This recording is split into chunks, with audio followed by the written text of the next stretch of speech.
Okay, so today I wanted to share with you about creating greens, making greens. Now, in landscapes there are a lot of greens, but when we buy pre-made greens, they're often quite bright. They're not really realistic, and sometimes they can be a little bit garish. So we do have to be a bit careful with that. It's so much better if you can make your own greens. And that's what we're really going to talk about today.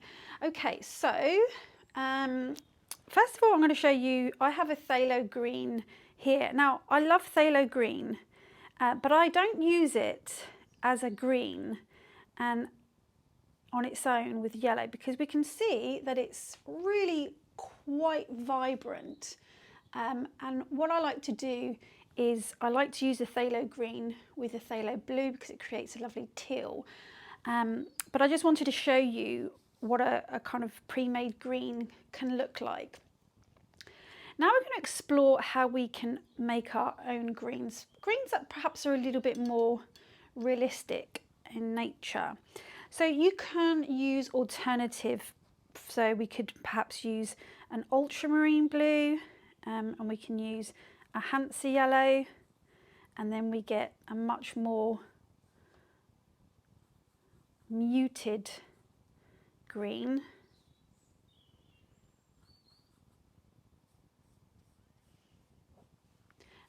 We could use the ultramarine blue with, say, a yellow ochre, and that gives a really kind of muddy green. It's not really a green I would use very often, but there are occasions where you might need a green a little bit more like that. So a bit too much of the yellow ochre there. So again, it's not really a green that I would necessarily use. Now, a green that I use a lot, and my favourite green to make, is actually Payne's Grey and Hansa Yellow.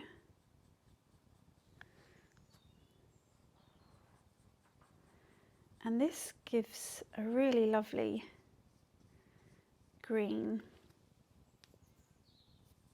Now the Payne's Grey has a bit of blue in it, so that's why we're getting this lovely green here. I mean, that's just beautiful.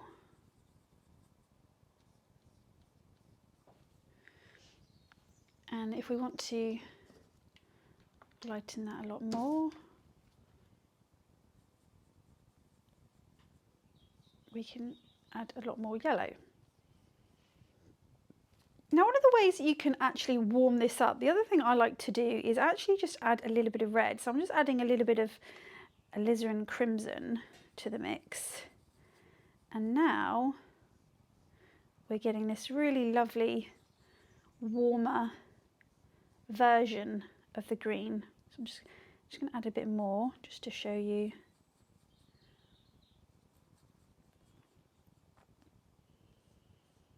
I mean, that is just beautiful. It's just such a lovely green. It's really one of my go-to greens to use. So that was the Payne's Grey, the Hansa Yellow, and a little bit of alizarin crimson. You can also use black and yellow to make quite a nice green as well. Now, if you want this to, you can tweak this. So I could add maybe a bit of phthalo blue. And that just pulls it a little bit more towards the blue side.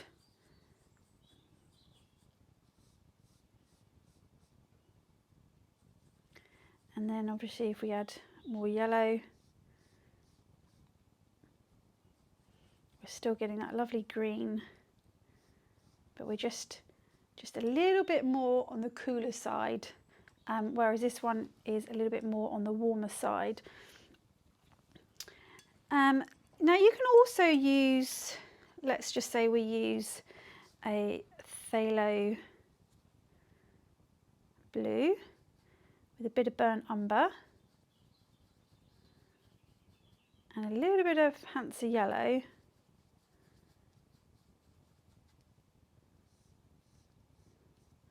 So again, we're getting a very different kind of green, but it's just much more natural than when we're using the green straight from the tube. So again, I mean, this is fairly vibrant because we've used that phthalo, but again, I can reduce the saturation a bit more by adding some burnt umber.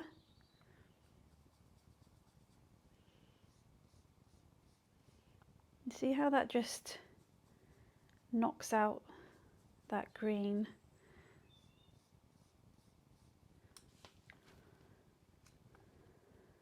And you can just add some more.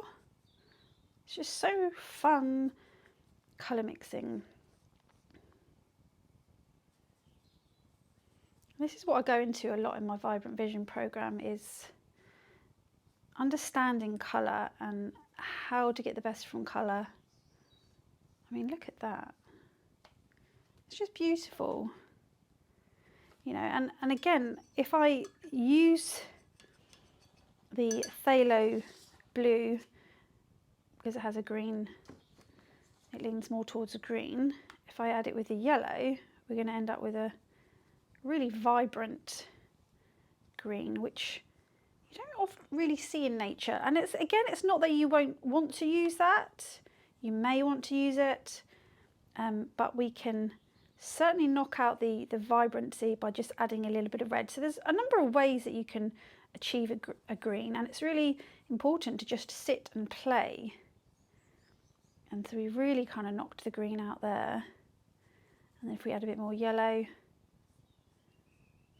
then we're kind of moving over into some of the similar greens here, really.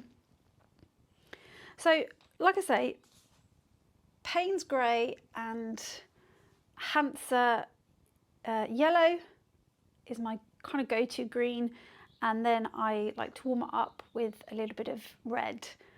But there are a number of ways that you can achieve greens. So I just encourage you to sit and play with trying to experiment mixing alternative greens. Don't be in a hurry to grab your green tube. Try and just take a step back and see if you can mix the colours yourself and come up with a whole variety of different greens, rather than the super saturated, vibrant greens that your tube green will give you. Now, if you don't feel confident in trying that, you can still use your green from your tube, but maybe just knock it back a little bit by adding some of the red. So the red is a complementary colour of green, and it will just kind of reduce the saturation a little bit so that it's not quite as vibrant.